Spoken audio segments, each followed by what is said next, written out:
Yeah, it's great to be here. Yeah, this is the first time I've talked about this result, so I'm really excited. Uh, okay, so here's the plan for the paper.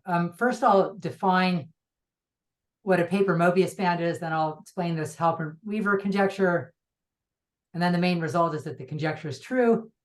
And then the whole proof relies on this thing called a T pattern. So I'll say what it is, and then there's two lemmas that prove it.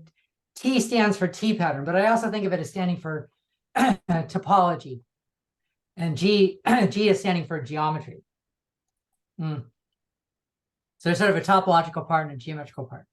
Okay, so what's a paper Moebius band? Well, I mean, here's one definition. I mean, you take a strip of paper and you put it together and you give it a twist or an odd number of twists, and there you go. That's a paper Moebius band. It's a surface with boundary that has zero Gauss curvature, sometimes called a developable surface. Here's a more formal definition. On the left, I have a Moebius band that's an identification. You take a 1 by lambda strip and you identify the top to the bottom with this gluing, orientation reversing gluing. And then this map I is supposed to be a smooth map so that the differentials in isometry at each point. That doesn't mean it's a global isometry. It just means that locally it preserves distances or arc lengths, if you like. So the map, it could be an embedding or it might not be an embedding, in which case it would be an immersion.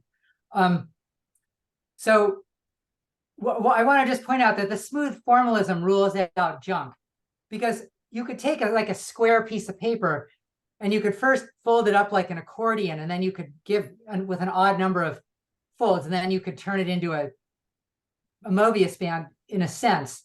And this would be, you could do this with any lambda. But this isn't the kind of junk that you're allowed. You need it to be, even if it wasn't smooth, you would want it to be approximable by smooth maps. So here's this shows a nice picture. This is a paper of Wunderlich from 1962. Here, this thing on the bottom is my 1 by lambda strip, and then there's sort of an implicit map here. And I'm sort of, this is in German, but I've translated it, the part you want to know. What he's saying is that he says this thing is easy to make if the aspect ratio is at least 1/5, or if the thinness is 1/5. I would say lambda equals 5.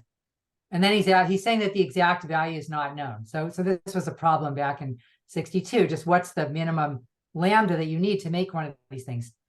And here I'm highlighting, because it's a surface of zero Gauss curvature,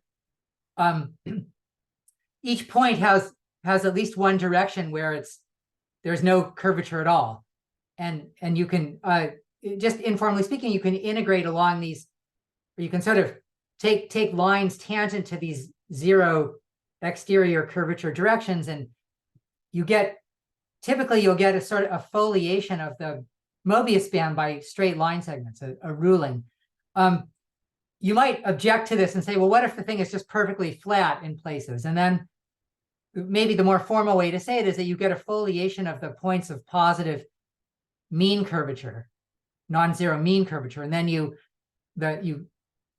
take the complementary region, and those are just flat trapezoids, which you then can foliate by straight line segments. So I'm calling these the bends. Sometimes they're called the ruling lines. And then the pre-bends are the pre-images of the bends under my map. So does anyone have any questions so far? The bends, that's the most important thing for the talk. Here's the Halpern-Weaver conjecture. They kind of, their paper is really about something. They have another problem, which is sort of about taking a cylinder and sort of turning and everting it, turning it inside out. But they also talk about this problem, and here is a specific pattern. You can fold this thing up and you can make a triangular Moebius band. Let me show you. Well, let me just say they conjecture that this is the best you can do, that if you have a 1 by lambda strip and it's the if you can base a isometric embedding of it, then lambda has to be greater than √3. If it's just immersed, Halpern and Weaver proved that lambda has to be greater than pi/2, and you can find a sequence of immersed examples converging to pi/2. So I learned about all this stuff from a beautiful article by Dmitry Fuchs, who I see, and Sergei Tabashnikov, who I also see. They have a book called Mathematical Omnibus, and this is chapter 14. But anyway, here's a really neat picture of this thing folded up. I commissioned this guy Wojtek Zurek to make me one out of wood, and maybe I'll just show you.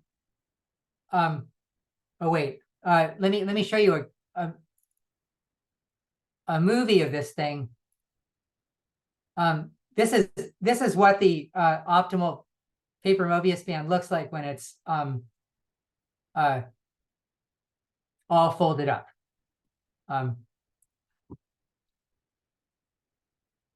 Did you glue them on the boundary? Yes, you fold the inside in. Two sides, or yes, you fold the inside in, and then there's something you're going to have to glue. You're going to glue the left edge to the right edge. I have one here. Look at this. So see this thing? So you fold it in like this, and then you fold it again, and you're going to tape along here.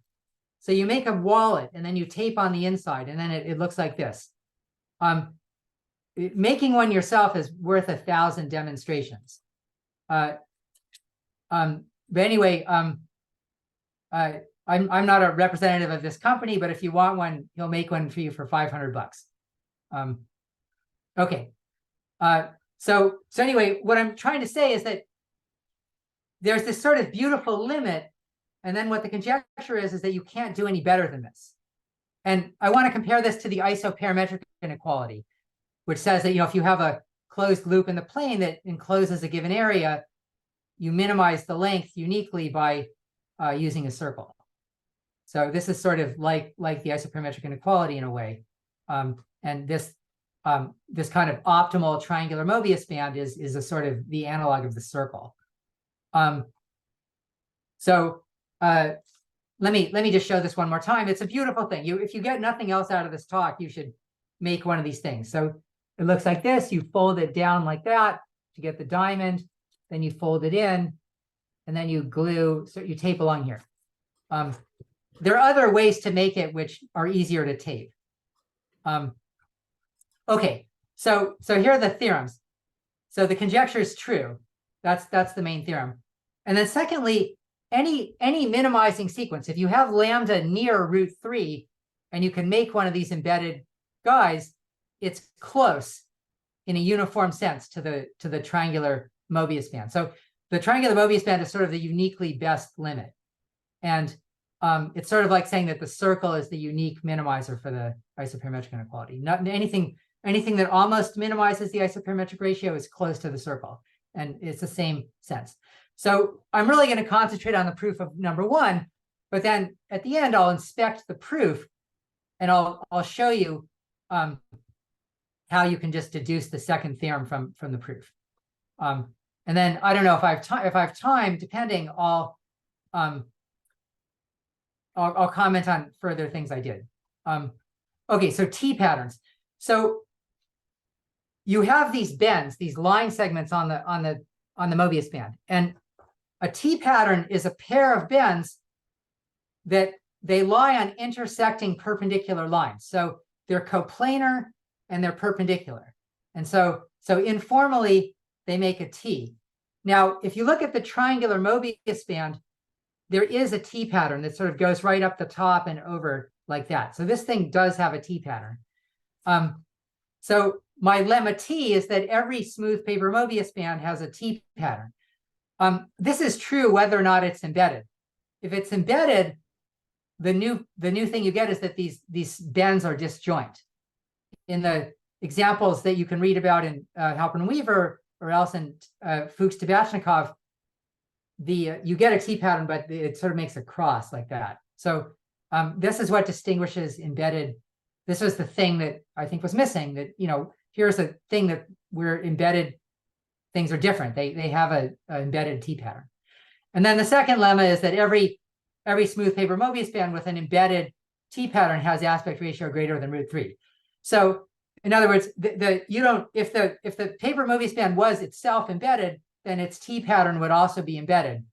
So these two things immediately imply the conjecture, but it also applies more generally. The Moebius band could be immersed, it's just you have to have an embedded T pattern. So first I'm going to prove lemma T, and then I'm going to prove lemma G. And lemma T I broke it down into 4 steps, and I broke lemma G down into 4 steps. So you just have to listen to these 8 pages. Okay, so part 1, winding numbers. So imagine that you have curves that start on the positive x-axis and they go to the negative x-axis and they don't hit the origin. So you could imagine you're standing at the origin and you watch one of these things. And when you're done watching it, your head will be turned, 180 degrees, but it might be rotated around some number of times. I mean, this is, when I teach this stuff, for about fundamental group, I would call this the exorcist number. It's sort of the number of times your head is turned around. So it's a half integer, and it can either be clockwise, or I've drawn the green one as +1/2, the red one is +3/2, the blue one is -1/2. The green and the blue are sort of rotations of each other, and when you rotate it and you reorient from plus to minus, the sign changes. So that's the winding number of a path. Any questions? Okay, good. Could So you, next, yeah. Could you, when you say a T pattern, could you demonstrate it in your former example of the paper? Is it possible to do it? Yeah.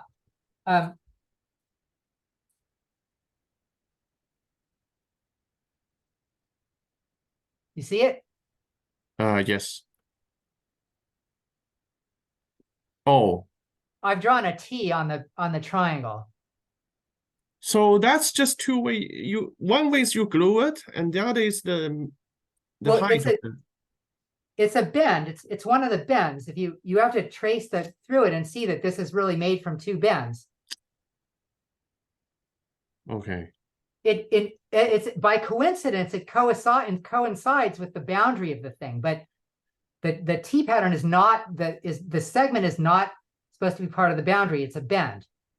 Both of them are bends, and the inside one is where you glue. That's also a bend. Okay. Yeah. Sure. Thank you. No, that's a great question, because that's sort of the key to the whole thing. This thing sort of has a T pattern in an extremely efficient way, and that's the idea. Okay, so any other questions about things? Okay, so part 2 is basically a variant of the Borsuk-Ulam theorem. So what I have is an annulus over here, which I'm calling y, and I have 2 functions on the annulus, g and h. And what I'm interested in is I want to know if g and h vanish at a single point. And so I've denoted the boundary values of properties, like on the blue boundary, g is positive and h is 0. On the red boundary, g is negative and h is 0. And also, there's some involution of the boundary of the annulus, which preserves the boundary. It turns out it swaps the components so that g composed with s is minus g, and h composed with s is minus h. In the Borsuk-Ulam theorem, this s would be like the antipodal map. I mean, but it doesn't really matter what the formula is. It just has to have these properties. So the claim is that under these circumstances, you can find a point in the annulus where they both vanish. So let me give the proof. So here's what I mean by a crosscut. A crosscut just is a path that joins the blue boundary to the red boundary. Now, what's the image of the crosscut under one of these maps? It's exactly a path that joins the positive axis to the negative axis. And assuming that G and H never vanish simultaneously, we can assign a winding number to this path. Make sense? Now, all crosscuts are homotopic to each other relative to their boundary. You can just slide one into the other, just moving around. So all, I'm defining a map G comma H. And so, I take a crosscut and then I let the winding number, I look at the winding number of its image. That's some half integer. And then it's independent of the crosscut by homotopy or continuity. But then this property down here, it says that if I apply my S to the crosscut, then the winding number is minus because the image is just the reflection. So I've produced a second crosscut, namely S of the original crosscut, which has a different winding number. And that's a contradiction. So, so that proves that G and H must simultaneously vanish somewhere in the Moebius band.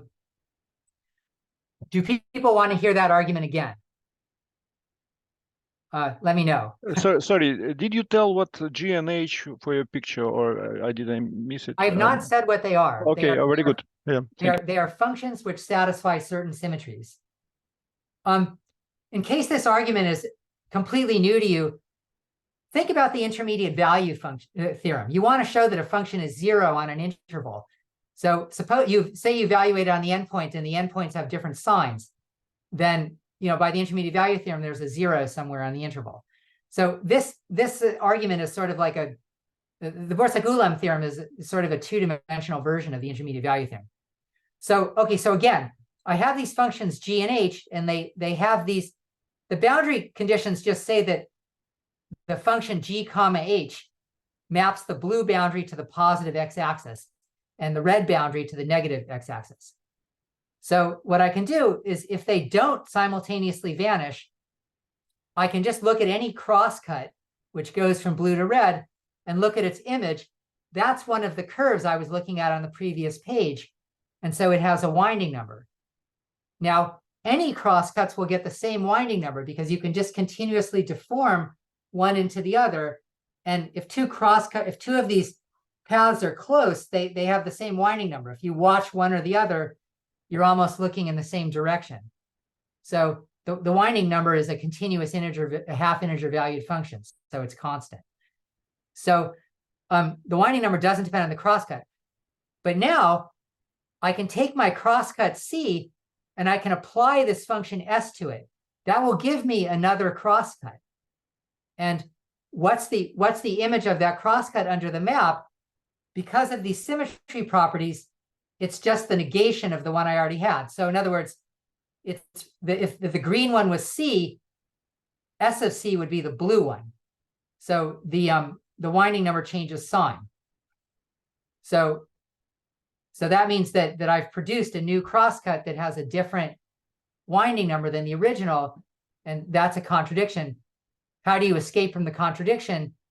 You have to acknowledge that there's a place where both functions simultaneously vanish. Does that make sense to you guys? If I have time at the end, I'll give a more intuitive proof of the existence of T patterns, which is sort of, I originally had the... I'm sorry for the interruption. I could not connect to our internet, university internet, because they always improve the system, making it more and more unfriendly. Yeah, well, that's my life too. Normally, after the logical pause at the end, we can continue. We will thank you very much. I will definitely thank you very much, and we can continue for as long as people can stay. Okay, I have like 6 more slides, which I mean, he has at least 20 more minutes. Oh, I hope it's a little more than that. I thought, well, let me see how it goes. So are people happy with this argument? I mean, I had some other proof of it. I am happy. Just please go further. Okay. So Me now too. now let's get to the annulus. So the bends of an annulus are the bends of a Moebius bend are parameterized by a circle. And here I've tried to indicate the blue circle is like the midline of this annulus, and these numbers are, you just see where the bend intersects the midline, and this gives you a parameterization by the circle. Now, pairs of unequal, okay, so pairs of bends are parameterized by the torus, namely the circle cross the circle. And pairs of unequal bends are parameterized by an annulus. It's just the torus minus a diagonal. If you take a torus and you slice it open along a curve and just let it fall open, you'll get an annulus. So notice on the previous page, we want an annulus. So now I'm telling you about an annulus. Now here I've described this annulus. It's a pair of bends, and what I'm really doing is I'm compactifying it in such a way that it has two boundary components. So here I'm like, here's a yellow point on the annulus, and near the inner boundary, it corresponds to points where the t is just ahead of the s. And as if I would move out, the t would kind of move all the way around and rejoin the s. The other boundary component is where the t is right behind the s. So here, this yellow point is sort of near the inner boundary and t is just ahead. This pink point is sort of in the middle of this annulus and t is halfway round. And this blue point is sort of near the outer boundary and t is almost all the way around.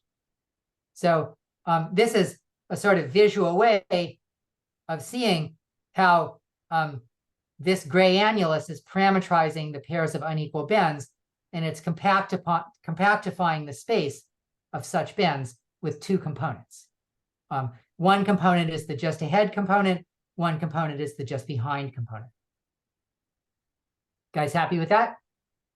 So I got my annulus, and now I want my functions, and then I'm done. So the magic functions.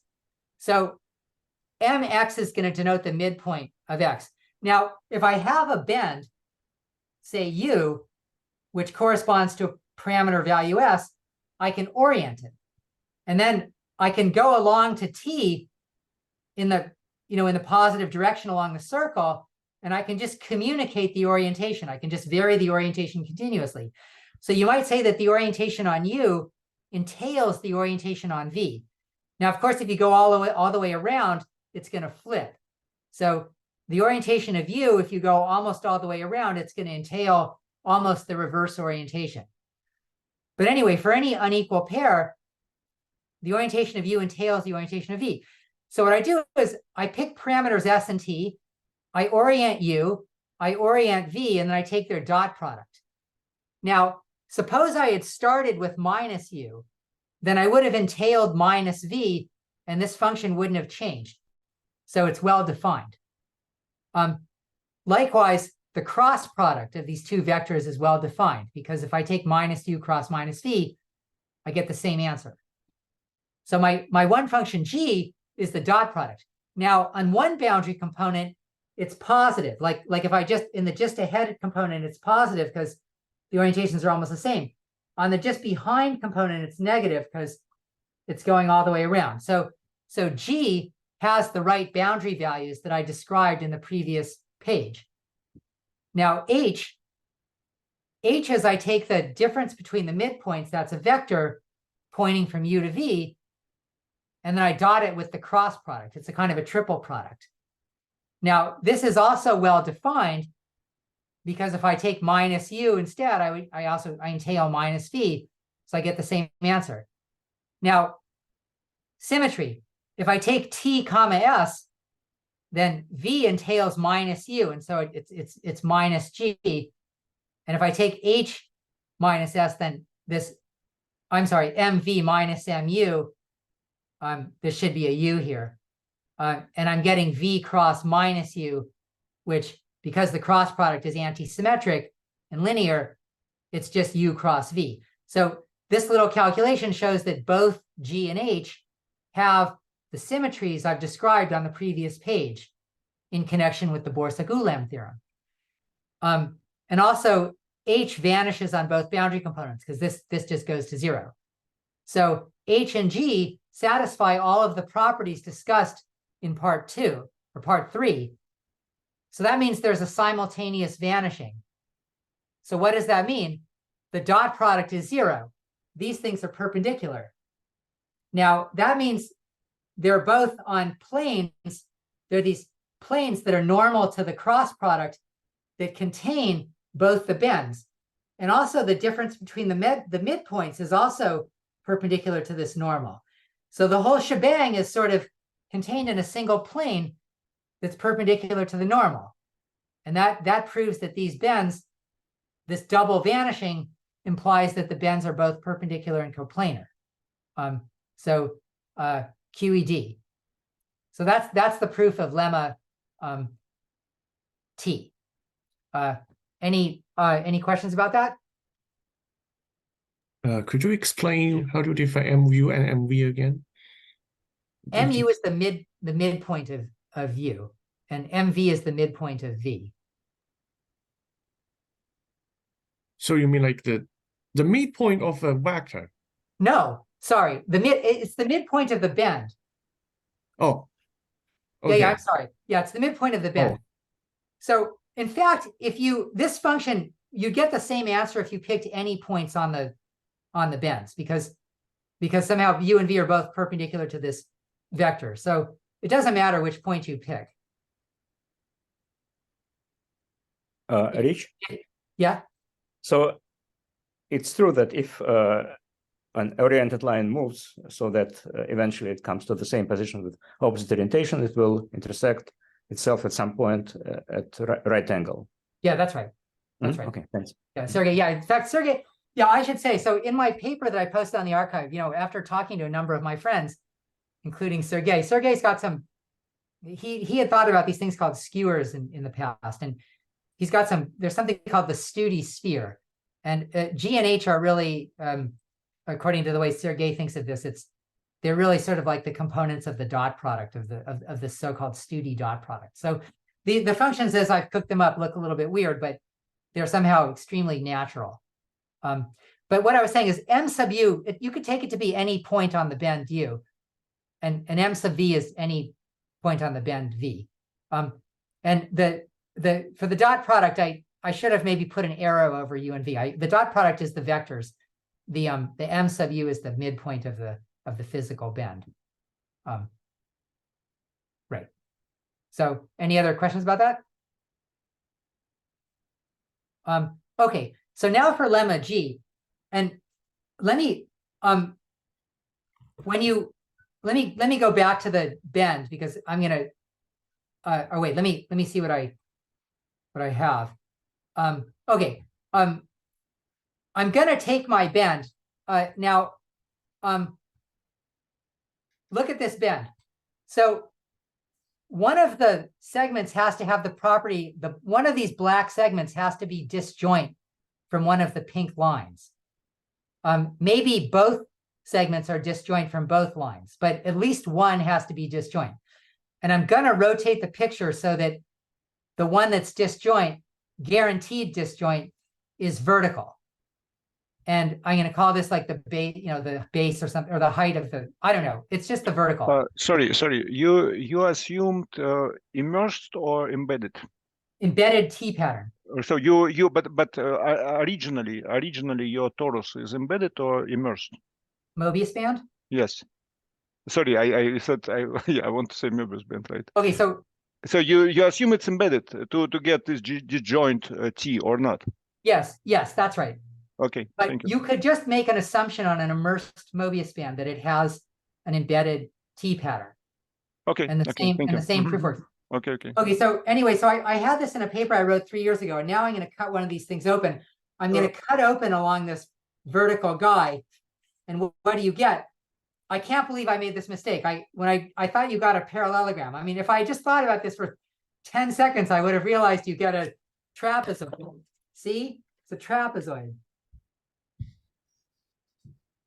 So anyway, I described this result as a collaboration between a mathematician and an idiot. Rick, I'm sorry for another interruption. Please, Yeah. Please excuse me.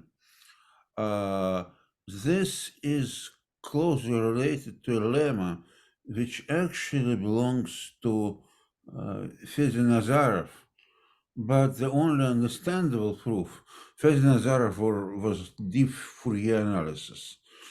Oh God, I couldn't understand it. The only proof which is readable is by my version of Grisha Perelman's proof of this lemma, which I used. And it has to do with exactly the same situation. After the break, I would be happy to explain that. Sure. I mean, if I have time, I may have to run off, but I'll stay as long as I can. Yeah, I'd love to hear about it. Anyway, okay, so as I was saying, the original paper was a collaboration between a mathematician and the idiot, and they were the same person, which was a little bit strange. But subsequently, when I realized a couple of weeks ago or a month ago that you get the rhombus, and then I recomputed this thing, and it just solved the conjecture. So now I'm going to tell you about the lemma G. That if you have a smooth paper Moebius band, you might as well just think that the whole thing's embedded, but all you need is an embedded T pattern.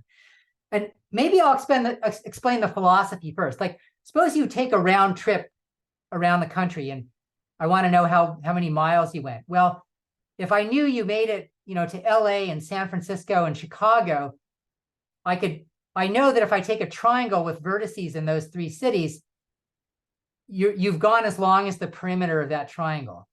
So sort of the T pattern is sort of like convenient measurements of where the thing has been as it's flying around in space. It flies around in space, and then it sort of touches down in the plane, these two segments, and that turns out to be enough.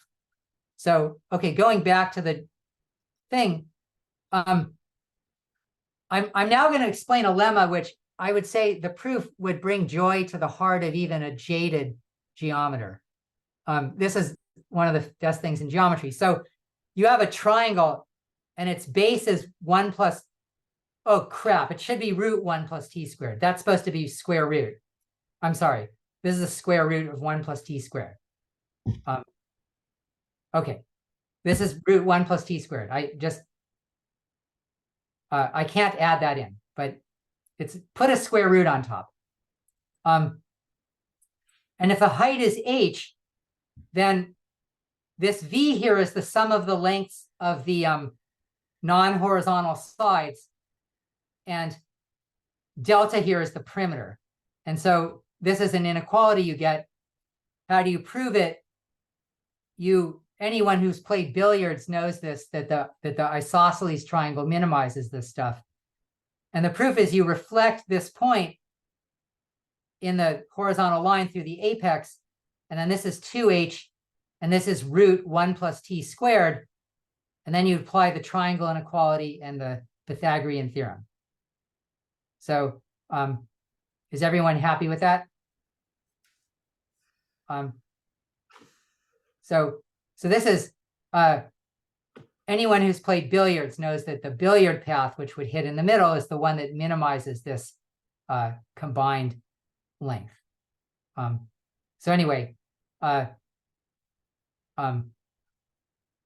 sorry about the square root. That's there. It's there. It's corrected on the next page.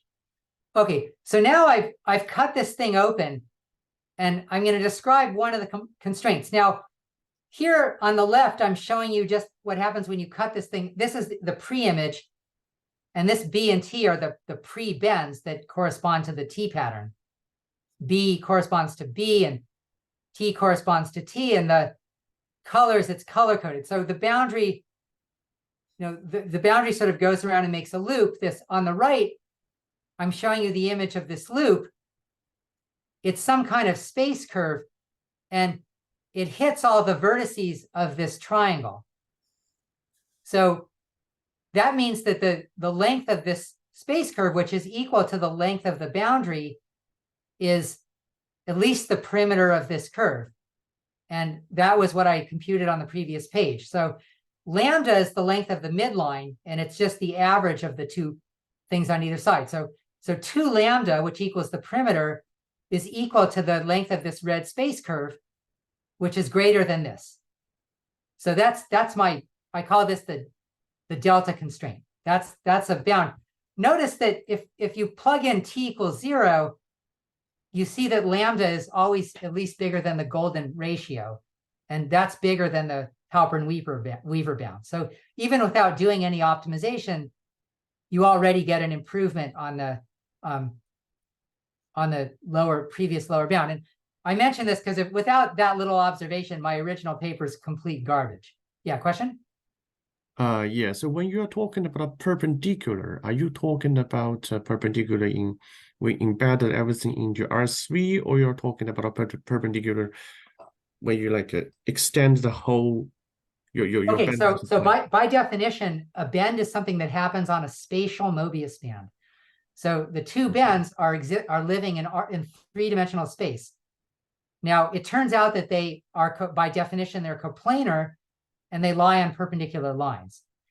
When you cut the thing open and you lay it out into the plane, or in other words, when you look at the pre-image of this isometric mapping, they are no longer perpendicular. They just they fall where they do in the plane. Okay, thank you. Yeah. So in other words, here, you know, that your mapping. I didn't show the mapping, but it would map T to T and B to B, and red vertex to red vertex, and the green vertices to the green vertices, etc. Okay, so I get this bound. There's the bound. And now here's the second bound, which is a little more subtle.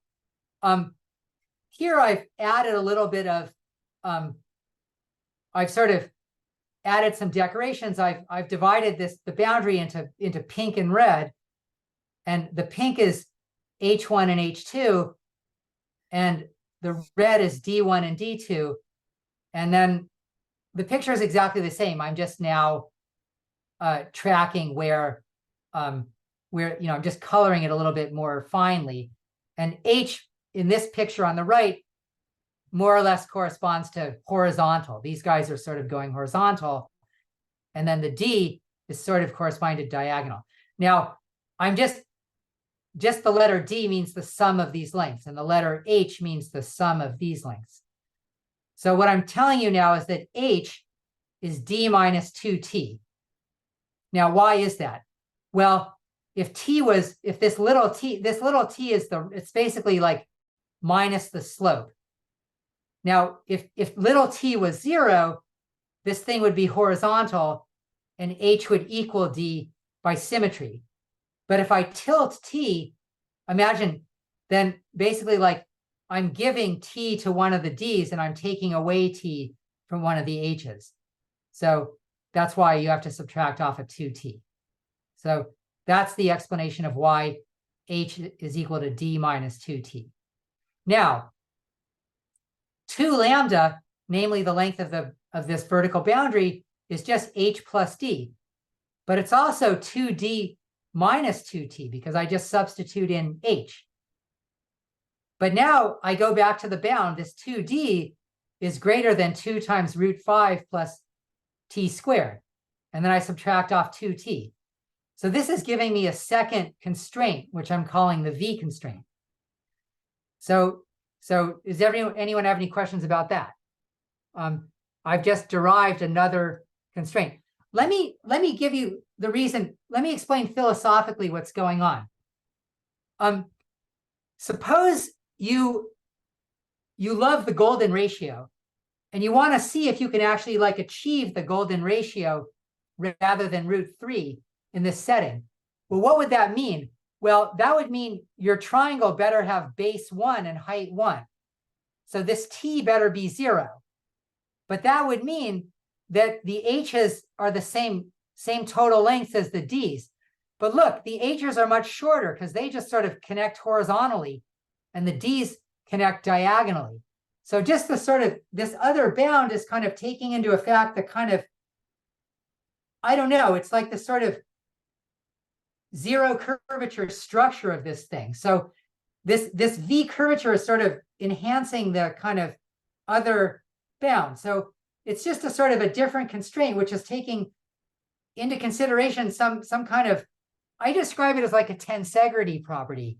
Like these Moebius bands are sort of rigid along their bend lines, and they're kind of flexible along the transverse direction. So I sort of think of maybe these two bounds together is sort of behaving, is saying that a paper Moebius band is behaving something like a tensegrity. I explained this to Bob Connolly a few years ago, and he was not entirely happy with this analogy, but he said, well, tensegrity has all these additional properties. But anyway, I think of this as a kind of a tensegrity inequality. But anyway, whether you think it's like tensegrities or not, there it is. Okay, now the end of the proof. We've got these two constraints. 2 lambda is greater than this, and it's also greater than this. So now I just plotted this in Wolfram alpha. So the blue one is the plot of the first constraint minus 2 root 3, and the gold one is the plot of the other constraint minus 2 root 3. And the blue one is decreasing. You can calculate its derivative is always negative. So the blue one's always going down, and the gold one is symmetric around 0, but then it's increasing. And so that means, so 2 lambda is greater than the max of these guys, because it's greater than both constraints. So what does the max do? It just runs down until there's equality, and then it goes up again. So, and where's their equality? It's when t is equal to 1 over root 3, and the value is 0. So 2 lambda, this proves that 2 lambda is greater than 2 root 3, which is to say that lambda is greater than root 3. So that proves the conjecture. Any questions about that? Yeah, that just worked out like a miracle. I mean, it wasn't hard. It just worked out. Okay, let me go back now and prove that this triangular limit theorem. So you can suppose that lambda is near root 3. Well, you've got this bound, and so your little t parameter had better be near 1 over root 3, and that's the thing you see for the triangular Moebius band. And also, I never used the slope of this, but this thing had better have length about 1, because otherwise, you're not going to be able to, you're going to get some slack in that little billiards thing I did. So it means that this guy, if you're near the limit, this thing is nearly horizontal, and this thing is root 3. In other words, the pre-image looks exactly like what you would see for the triangular Moebius band. If you look at this thing again, the bottom is horizontal, and then this middle bend is exactly giving you the 1 over root 3. So at least on the pre-image, it's converging to the triangular Moebius band. Now, on the other side, sorry, I made one by myself. Maybe I'm bad on crafting, but how do you? I didn't say how you make this green line segment and this red line segment perpendicular in space, because it seems like they should be. They seem to be parallel. How do? Yeah, could you show in? How do you make them perpendicular? well, in this example, Yes. I mean,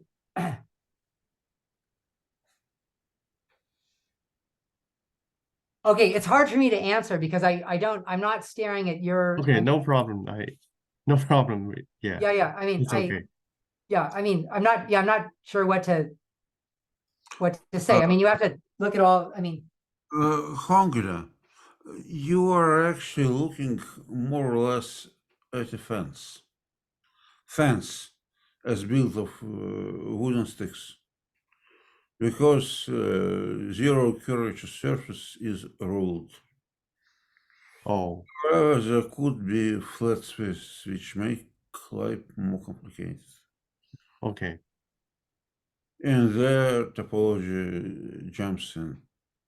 But if curvature, if there is no degenerations, you're looking at a ruled surface.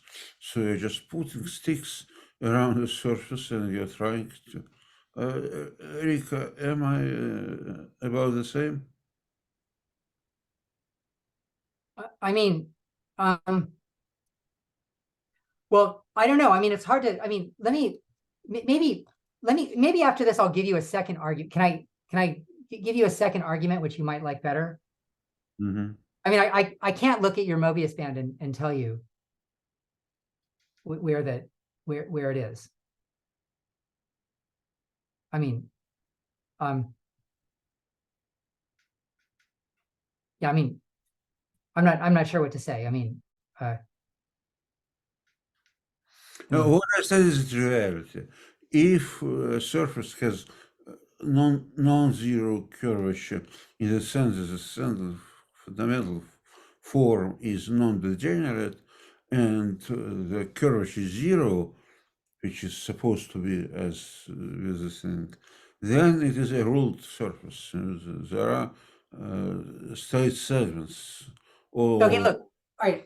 Well, Dima, let me just look at this example, right? So I'm holding it so that the T pattern, like it's sort of at the top, there's one going vertically down, and then there's one on the very bottom that cuts across it perpendicular. So there's the T pattern on my example, but I'll draw it with a pencil. But this means that there is a flat place. Here's the, I don't know if you can see.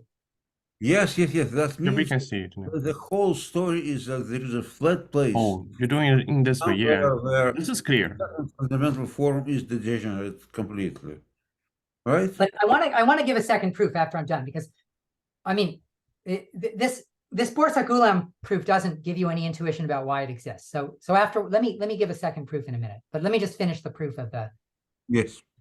So you're near root 3, and this pink and red curve, it better be almost equal in length to the perimeter of this thing. And so basically it has to almost be a, made of straight line segments. I mean, because, there's just, if it deviates much, it's a lot longer. So, I mean, not only are geodesics unique in Euclidean space, but, anything that deviates far from a geodesic and connects the same endpoints is too long.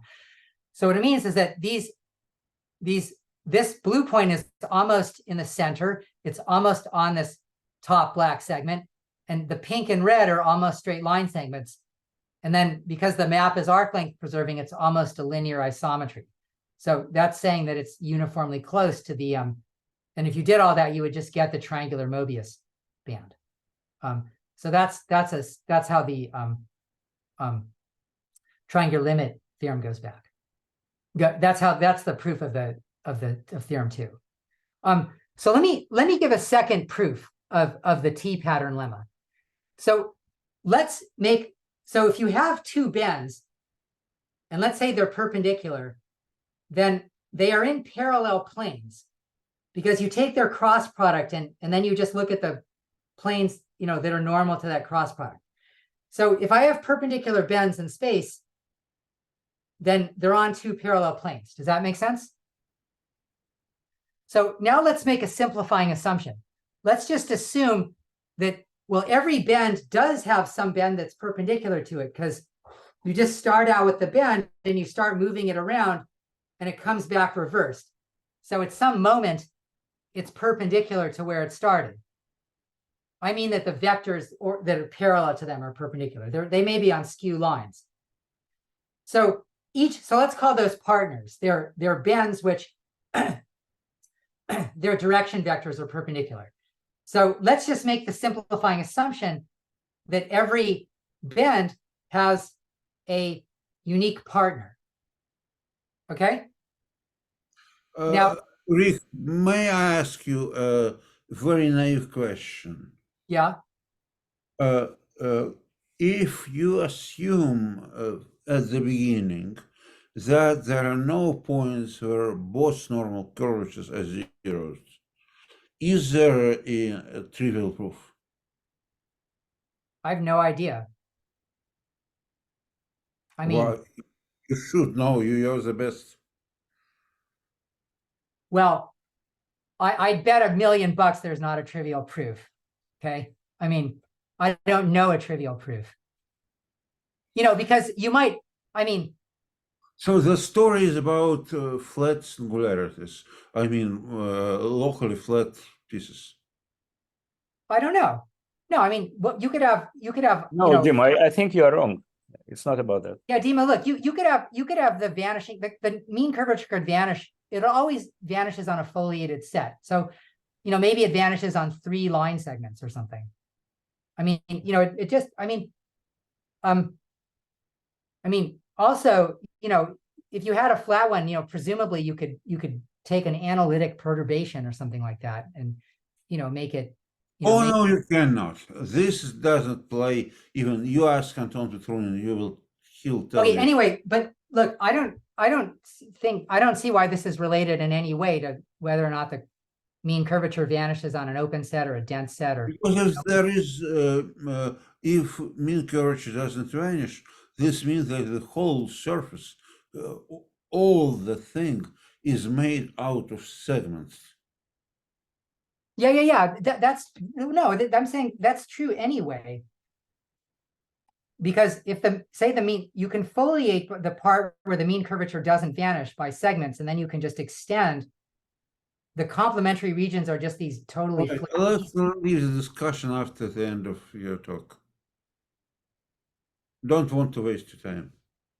Okay, right. Anyway, let me get back to this other proof. I just wanted to say this one more thing. So again, just let's make the simplifying assumption that every bend has a unique partner, namely a unique other bend where the direction vectors are perpendicular. So now imagine I've got these 2 planes and I start moving the bend continuously. And I take a path that goes all the way over to the partner. The 2 partners have switched places, and so the planes have switched places. As long as they don't turn over completely, they have to interpenetrate in order to switch places. And at the instant that they interpenetrate, you have a T pattern. Now, you might say, well, why don't they turn over? Well, for the purposes, if you have a relatively short Moebius band, then, if you were just interested in T patterns on relatively short things, then in order for them to turn over, the thing has to be too long to be a minimizer. So this other proof would sort of give you a proof just in a fairly short case, which is good enough. It's under the assumption that there's unique partners. If there are not unique partners, you use a homological argument to show that there's still some component where you can draw a path from one bend to a path of partners that switches them. So that's another kind of proof. But the unique partner thing is not such an unreasonable assumption, because at least for the short ones, they have to be pretty efficient. And also the no turnover thing is a reasonable assumption it's a fact for the short ones. So I don't know, that's a second proof. I originally had this proof that was more intuitive, and then my friend Matei Koikulescu suggested, well, why don't you go for a mapping proof? That I don't like all this. I sort of had to do some work for that. And so then I found this other proof, which is sort of like the Borsak-Ulam theorem. That's the end of the proof. And if I had more time, I would have talked about other things I've done on this, but that's I guess that's enough for now. Well, I guess we'll thank Rich. Rich, some people may have teaching or other commitments, but we make small pause to applaud you and ask questions, and whoever wants to stay longer, for whatever long it is. Yeah, I can stay till like about 1:40, and then I got a like 2 o'clock thing at Brown. So I'm just gonna stay and then rush out. will tell you a little bit of topology. Can I ask a question though? Sure. I know should I unshare my screen, or should I? Sure, I don't. It's Okay, I can always resume it if I want. No one likes these what about questions, but I mean, if we're Moebius span, you're doing like 1 twist. What about 2 or 3? Is there anything nice to? Here you are, my friend. Oh, I'm okay. So I just posted this on the archive, that if you have a cylinder with an even number greater than 0 of twists and it's embedded, then the minimum aspect ratio is 2 or greater than 2, 2 plus epsilon. And it's a 4-fold wrapping of a right isosceles triangle. So here I've made it. Thank you for that question. Here it is. You take this thing, this is a 2x1 cylinder, and you fold it up, and then there's some pink flaps that you tape along. And then there's a kind of one boundary component is this kind of, it's linked. It's a linked boundary component, but somehow one of the boundary components goes like this, one of them goes like this, and they're just kind of barely linked. So yeah, I just proved that. The proof is similar, but it's actually a little bit easier. Yeah, because I mean, you got this magic inequality so were you able to do that? Well, it's a different proof. I mean, Okay. it's sort of a different proof, but it's similar in spirit. Then of course, 3. Okay, so here's a famous Hexaflexagon. object. It's called the hexaflexagon. So notice it's pink and blue side. But now I'm gonna go like this, and now it's got a pink and black side. Yes. And now it's got a blue and black side. So this is a Rich, you know who you remind me now? no. The man who made flexible polygons. Oh, Connolly. He was traveling around the world many times, visited even here in our nowhere, and always with models made by his students of flexible polygons. Yeah. Okay. Well, anyway, I mean, I made this one. 30 years ago, my wife quilted me a beautiful one out of silk. It's hanging in iSerm. So I actually may be the owner of the classiest hexaflexagon in existence. So the hexaflexagon is optimal, just to Oh, that's restate. my conjecture. I mean, Oh, you can also fold it, you can also fold it up into a triangle. So Since it was proved, because it was proved by a Moscow mathematician, and it says that volume is conserved. oh, Guy Fullen? yeah. Well, Guy Fullen proved that the Dane and Connolly proved No, it's let me recall the name. He proved that the not theorem. Alexander Guy Fullen. No. He proved the theorem at the age of about 70, which is very rare for mathematicians. Mathematicians decay quickly. Sabitov. Huh? His name was Sabitov. Sabitov. The It name is Sabatov. Sabitov. Yeah, oh yeah, right. It was Oh yeah, Sabitov. right. Connolly and Sabatov. Yeah. They did the volume, the bellows conjecture. Yeah, that was a question. But Dima, this is a slightly different. This is a slightly different thing. This is the question of whether this optimizes aspect ratio for 3 twists. But you know how he observed that, Robert Connolly, how he observed that. You mean, well, yeah. It's like that Brahma-Gupta's theorem. Plenty of models, and he saw that Oh, I see. they're easily flexible, so the volume, no air comes out in. Right. That's why it's called the bellows. Yeah. No, So- I actually more or less know the proof. I mean, of Sabatov's thing. It's sort of like a 3D Brahma-Gupta's theorem. Oh, yeah. Brahma-Gupta's theorem or Heron's formula. It's like a 3D Heron's formula. The point is that the volume is Absolutely, yes. the volume is determined by some polynomial in the squares of the side lengths, and so it doesn't change. But then there was another question about the Dane invariant, whether the Dane invariant doesn't change, and this was proved by Guy Fullen. Oh, yeah, that's a different story, yes. Anyway, to answer Josh's question, Josh, thanks for that question. I conjecture this one's the best, and I had a lot of luck with the 2-twist cylinder, but I don't have the faintest idea to show that this thing is the minimizer.